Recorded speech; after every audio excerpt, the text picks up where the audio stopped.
Hello and welcome to News Now on TV360. I am Thelma Okuru. Several youths who identify themselves as occupying National Assembly have besieged the Nigerian Parliament demanding the resignation of the Senate President Bukola Saraki. The youths, made up of various civil society organizations and students, were demanding that the federal lawmakers immediately revisit the grey areas identified in the 2016 budget by President Muhammadu Buhari.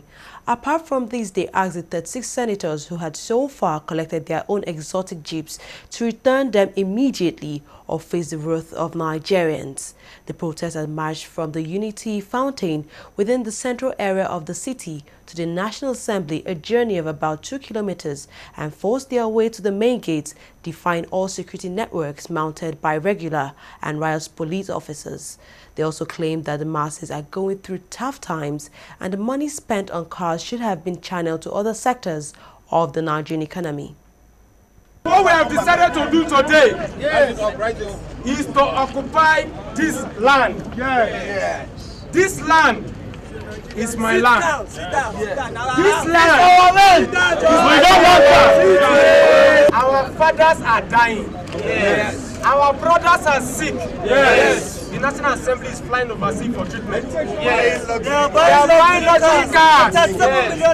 If you believe that the people are powerful, let us sit down on this ground. If they insist that they must use SUVs, they should go and buy Innocent. They should go and buy from Innocent and encourage a Nigerian entrepreneur that has spent his money, his life, his blood in business. They carried what they did, one fake campaign: buy Nigeria, buy Nigeria, buy Nigeria. They don't want to buy Nigeria. Okay?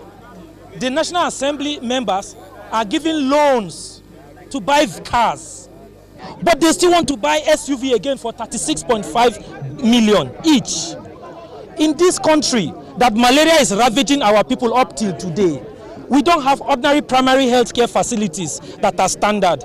Our people are being killed in Agatu, in Enugu. None of the members of the National Assembly will stand up and speak about it.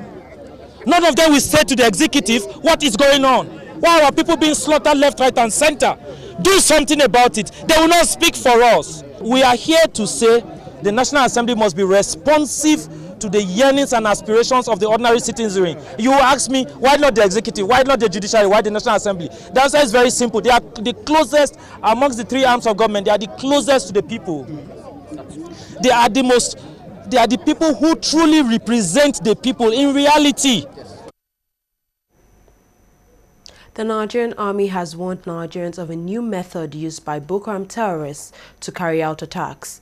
In a statement on Tuesday, the army said some of its troops, while on patrol in Gima village, Ngala local government area, discovered that the terrorists now have new means of identification. The statement added that the terrorists now wear new styled uniform of green color and use ropes on their legs and necks.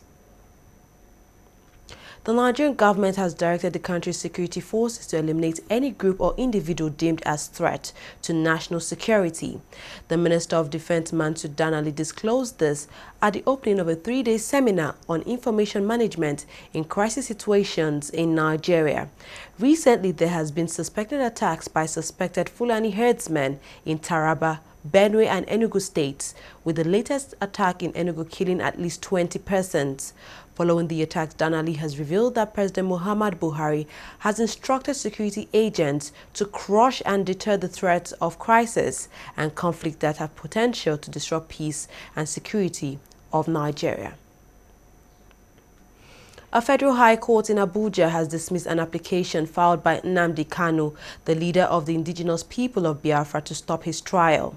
Kanu is standing trial for treason, management of unlawful group, smuggling of radio transmitters and firearms. In his application through his lead counsel, Chukwuma, Kanu had asked the court to stay proceedings until his appeal filed at the appellate court is heard. However, the judge, Justice James Soho, dismissed the application for lack of merit. He adjourned the trial to June 20th, saying it will continue on a daily basis. The first in the series of the federal government town hall meetings was held in Lagos State, largest commercial city. At the meeting, ministers of the country talked to artisans, traditional rulers, students, and a cross-section of the public on issues affecting the state of the nation. Among the ministers in attendance were Minister of Power, Works and Housing, Babatunde Fashola, Minister of Transport, Rotimi Amechi, Minister of Information and Culture, Lai Mohammed, Minister of State for Petroleum Resources, Ibe Kachiku, and Minister of Foreign Affairs, Geoffrey Onyema. The meeting is expected to hold in 6 geopolitical zones and 2 other cities, that is Abuja and Kano states. It is an interaction between the government and persons from different sectors of the Nigerian economy. When we came in, there were a few things that we met on ground. The first was complete lack of transparency. We had to first deal with a lot of contracts that just didn't make sense, from marine supply contracts for crude oil to contracts for production to lifting contracts. And the first thing that we did once we got in was cancel most of those contracts and put them through open bids, so it created transparency. The second thing we did was begin to understand, just like one of my colleagues has said, that at the end of the day, the Nigerian right to know is a right, it's in the Constitution. It is not a gift. And we began to publish monthly reports of the transactions in NNPC. And we have continued to do so till today, so that people can go to the website, see how we're doing, and be able to send questions to us so we can know areas where we're failing and what we need to do. The third thing that we did on the Transparency Index was basically to institute a new policy within NNPC, which is a lot more favorable to people trying to do business. And not think that we're doing people favors when they do business with us. We're actually just providing support for them to help us deliver on the services that we created. The other thing we did was, of course, look at the structure of NNPC, and we've gone through massive reorganization to bring a new process that has been able to enable the company to focus a lot more on delivering business services and taking responsibility for those deliveries. It's a change that hasn't happened in over 20 years. But at the end of the day, what have all these achieved for us? First is that for the first time, the average loss position of NNPC, which was averaging about over 300 billion per month, has been reduced substantially. As of January this year, it was down to about 3 billion. So those are massive movements. The second is that the GSDP, which was basically the OPA program, which we reviewed, has made a savings of over $1 billion over the period of time we're talking about, and that is massive savings. The third is that the payment on subsidies, which last year alone was in excess of $1 trillion, has been reduced to near zero. The only month in which we've experienced a bit of a subsidy gap is the month of March. But even the month of April, we had provided for, because of the fact that we had an over-recovery situation from January to March under the price modulation policy. I've met with GE and agreed that GE says, listen, we want to partner with the federal government to revive the Lagos-Kano rail line, the old one. Because there are about 30 metric tons of cargoes between Lagos and Kano. And currently, we are not moving up to 200,000 metric tons. The rest are moved by road. Imagine the damage on the road. So this year, we are entering into an agreement with GE. Yeah, 3 million metric tons. And we have agreed with GE as follows. I give you Lagos Kano, you give me the following. A University of Transportation, because you don't dump technology on us and go. You must give me a University of Transportation. That university will train in railway graduates, marine engineering or marine graduates, and aviation. And GE has agreed to do that. Not enough. I will not let you come into Lagos Kano if you will not also build the factory that will produce the locomotives, the wagons, and the coaches in Nigeria. That again, they have agreed. Knowledge also that we are in a results-driven business. And perhaps today, results are measured by, in my ministry, how many roads have been finished? How much power do you have? how much housing can you get? Now, those results are not yet delivered, but I assure you they will be delivered. Now, but some results are becoming evident to us in government, and they may seem intangible to those outside government, and I understand that. And the results of clearly understanding why we are where we are.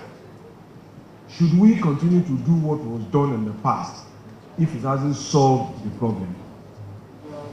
Now, ECN, the precursor to NEPA, PHCN, was, I think, inaugurated by ordinance in 1950. So that's 66 years.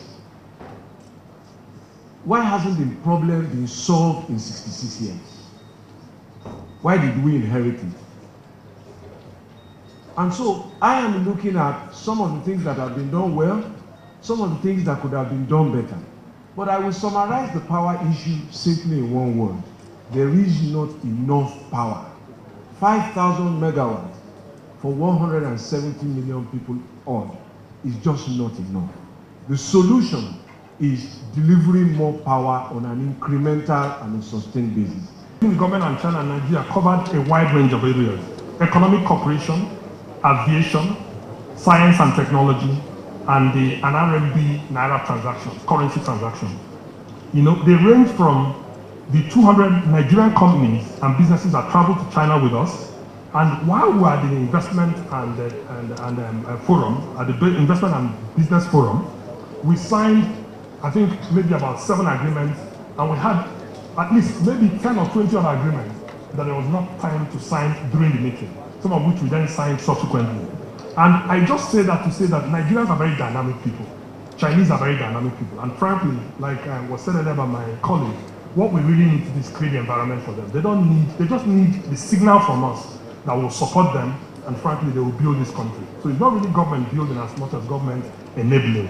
And that's something we are committed to doing for you. The second thing is that China also committed to train hundreds of our people, 600 people new at least, in scholarships. And why that is important, because this is something they emphasized during the trip, is the learning effect, the demonstration effect. You know, Nigerians were quick studies. We learn very fast. I'm excited to know that China has invited Nigeria, because of the trust and the relationship that is building, into their country. We've been going there anyway, but it's getting increasing high-level government endorsement. And you can imagine how much experience and wisdom our country people will bring back. Governance, for instance. We knew, the whole world knew, that a large amount of money were being siphoned out of the country. Money, as the Minister of Foreign, the Minister of Information indicated, that could have been used to help develop our country. And the most responsible thing to do was to engage with those countries that we suspected that a lot of the loot had been deposited in, invested in, and cooperate with them to try to have restitution, repatriation of those funds. Nigeria's Minister of Information and Culture, Lai Mohammed, has said the federal government has generated over 2 trillion naira through the Treasury single account since the commencement of the policy. According to him, the budget has recorded a first, with the capital expenditure being increased to 30%. The TSA is a policy meant to consolidate all inflows from ministries, departments, and agencies by way of deposit into commercial banks traceable into a single account at the Central Bank of Nigeria. The Lagos State chapter of the People's Democratic Party (PDP) has announced a date scheduled for the party's World Congress. PDP state executives on Tuesday met with party members and informed them that the World Congress has been scheduled for Saturday. Addressing members of the party, Tunji Shella, who is PDP's chairman in Lagos State, announced he would not be contesting for another term in office. Also speaking at the event was the chieftain of the PDP, Adeseye Ogunlewe, who explained the reason for the meeting.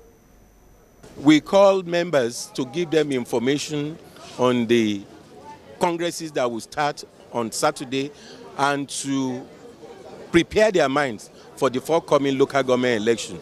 2019 may be far away, but is very close in politics. So we want to continue to sensitize them and ensure that we sustain the tempo between now and 2019.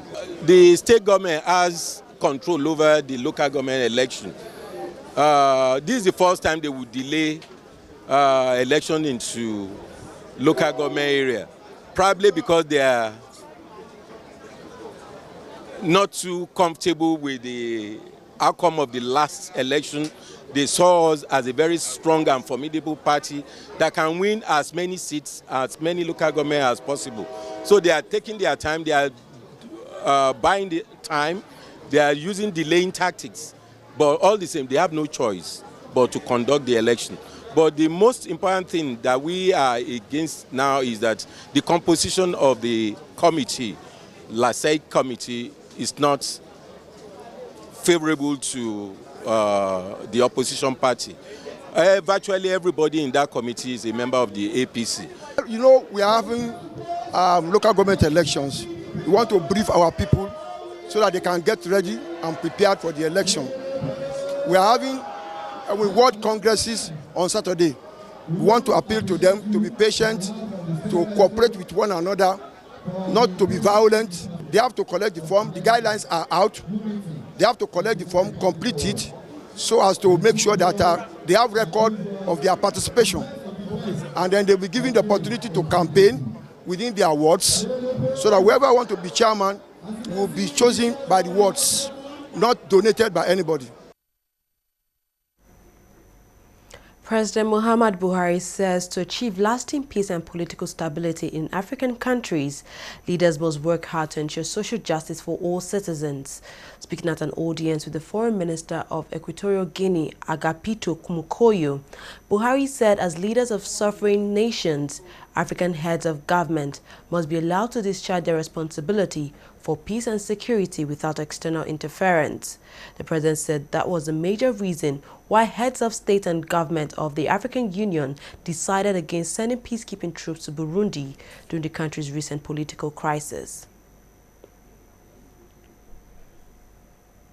The Federal Road Safety Corps on Tuesday said the accident that claimed the lives of 6 Ekiti State medical doctors was as a result of overspeeding.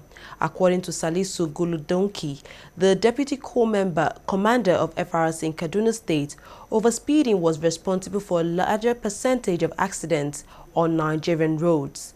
The accident occurred on Sunday at Doka along Abuja-Kaduna State Road. 12 medical doctors and a driver were in an 18-seater bus traveling to Sokoto State for Nigerian Medical Association's annual conference when the tire of the vehicle they were traveling in burst due to overspeeding. The Ekiti State government has described the death of the 6 medical doctors as a monumental loss not only to the people of Ekiti State, but also to Nigerians. Nigeria's health ministry says the government spent an estimated sum of 480 billion naira to prevent and treat malaria in the country every year. The Director of Family Health Department, Ministry of Health Wapaba Balami, was presenting the Minister of Health Isaac Adewale, disclosed this at the commemoration of the 2016 World Malaria Day held in Abuja. Dr. Balami restated the commitment of the present administration to ensure that universal health coverage is given a pride of place in the scheme of things. In this era of change, we are committed to doing the needful to secure the health of Nigerians and set us on the path of prosperity. This is why we are pursuing the issue of universal health coverage with renewed vigor. It is estimated that the cost of Nigeria is about 480 billion in the prevention and treatment of malaria every year. It is disheartening that most of this amount comes from individual pockets of already impoverished Nigerians, and we are determined to do all we can to address the situation. The present government will increase malaria funding through our agencies, that is Federal Ministry of Health and its parastatus, National Primary Healthcare Development Agency and other parastatus, with an integrated 10,000 PHC initiative as part of the Rapid Result Initiative. Between 2010 and 2013, the proportion of persons who slept inside LLIN the night before actually dropped from 23% to 13%. That is the MIS 2010 and NDHS 2013 respectively. Indeed, if 80% of Nigerians use LLIN correctly and consistently, it is possible to break transmission of malaria and set us on the path to the desired malaria-free Nigeria. The Albino Foundation in Nigeria has urged the federal government to call the management of the National Hospital in Abuja to order over what it described as bureaucratic tactics in the free treatment of albinos with skin cancer. Speaking during a press conference in Abuja, President of the Foundation, Jake Epele, condemned the non-response of the hospital to the health challenges of people living with albinism. Once more, I'm using this opportunity to call on the federal government to reinstate the skin cancer treatment, the free skin cancer treatment program. We had an interface with the National Hospital, and National Hospital is claiming that they have resumed the treatment. Well, we sent to them patients to treat. And of course, I saw some tactics, bureaucratic tactics of saying, okay, we will treat. And the letter keeps going round and round and round. And I think that's very unfair. So we're using this opportunity to call on the federal government to persuade the National Hospital management to go on with the treatment. The treatment is not just a mere agitation. It is embedded in the national policy on albinism. It is something that the government have committed by signing that policy. Therefore, it is not a wishful thinking. It's not something we came up overnight with. It is something that they are committed to. And when people are committed to a cause or a project or an ideology, they should be held accountable when they renege. Lecturers of the Niger Delta University in Bayelsa State have resolved to embark on an indefinite strike action over the non-payment of their salaries. The Bayelsa State government has not paid the lecturers for about 4 months now. They took the decision at an extraordinary meeting of the institution's chapter of the Academic Staff Union of Universities, ASU, which held earlier in the day. The decision will have to be ratified by the National Executive Council of the Union. That decision is expected to be held in the next 48 hours. The lecturers say they would not resume work until all their outstanding payments are paid in full. The Bayelsa State government has been struggling to pay its workers' salaries following the fall in revenue that accrues to the state from the federal government. You've been watching TV360 News now. We'll take a short break. When we come back, we'll look at business and sports. Stay tuned.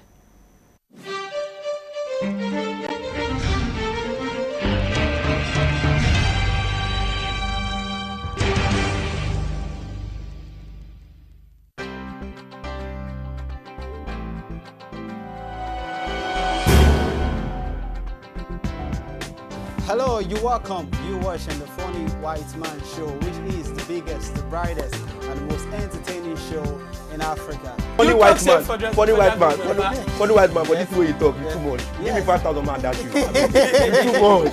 So you get it like, when she move along the street, yeah, me should like there, I'm going girl. You know, my own people, actually. Yeah, fine, it's fun. I enjoy it. And I'm one of those very few, I'm forever taking it personal. I will listen 160 million Nigerians are corrupt. How? Brother, I'm looking for you. Yeah, but it's a growth, and this is the time to build business and know the pitfalls and know what to do and what not to do. But there are months where you get business and months. You know how we do. How we tell you. We did the way you did.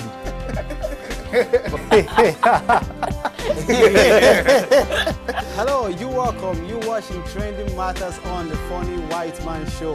Of course, we will bring you trending issues just to entertain and tickle your fancy.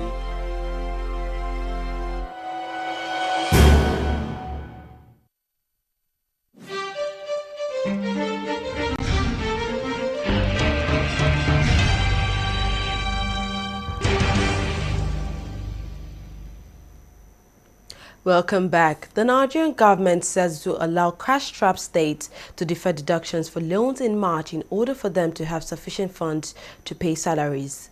The government says it will instead make loan repayments to bondholders on the state's behalf, the finance ministry has confirmed. Deductions of 10.9 billion naira were deferred in March this year. Nigeria, which is Africa's biggest economy and top oil producer, relies on crude sales for about 70% of government revenues. The country has been hit hard by the sharp fall in crude oil prices, leaving many states unable to pay workers' salaries. Government revenues fell to their lowest in 5 years to 299 billion naira in March this year, down from 345.05 billion naira in February due to low oil prices prompting the deferral. Nigeria's initial oil export plan for June showed crude loadings is poised to fall to the lowest level so far this year. This was revealed on Monday by a compilation of loading programs. The export on 52 cargoes totaled about 1.57 million barrels per day, compared with a revised May program of 1.6 million barrels per day aboard 55 cargoes. The country's oil production has been hampered by sabotage on the Forcado stream that has been in place since February. NNPC has said repairs on the pipeline that feeds Forcados to the export terminal will take until June to be completed. World stocks climbed for the first time in 4 days on Tuesday. This comes as a weaker dollar helped oil prices gain too, with investors fine-tuning their expectations for monetary policy meetings in the United States and Japan. Brent crude futures traded up 0.5% at $44.75 a barrel, while U.S. crude futures were up 27 cents at $42.91 a barrel. However, both benchmarks remained off 5-month highs hit last week. South Sudan's rebel leader Riek Machar has been sworn in as vice president. This is seen as a boost for the peace deal aimed at ending more than 2 years of conflict in the country. He returned earlier to the capital, Juba, on Tuesday to take the post in a new unity government led by President Salva Kiir. Tens of thousands have been killed and about 2 million people left homeless in the conflict in South Sudan, which became independent in 2011. Machar fled Juba at the start of the civil war in December 2013. Burundi's President Pierre Nkurunziza has condemned the killing of a senior army officer as violence in the country continues to spread.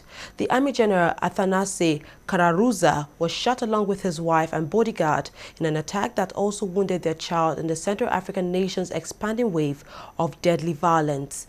He was a military advisor in the office of the vice president and was dropping his child off at school on Monday when his car was attacked by rockets and gunfire. The UN says more than 400 people have been killed and over 250,000 have fled the country. On Monday, the International War Crimes Court said it will investigate the rising violence in Burundi.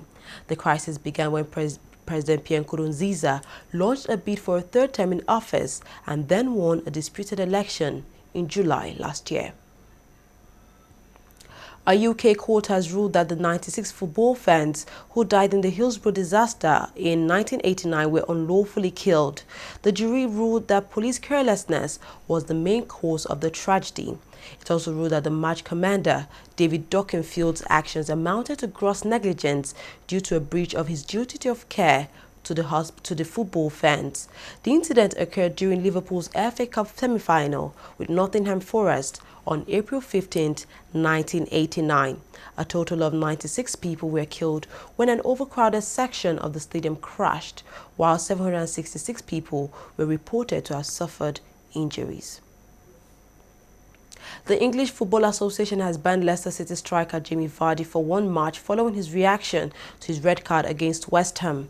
The Englishman was also fined £10,000 and warned about his future conduct. The striker will now miss Leicester City's crucial league game against Manchester United this weekend. The Foxes will be crowned champions if they win at Old Trafford. However, they will have to accomplish this task without their main star striker, Jamie Vardy. We've come to the end of news now. We thank you very much for watching. I am Thelma Okoro.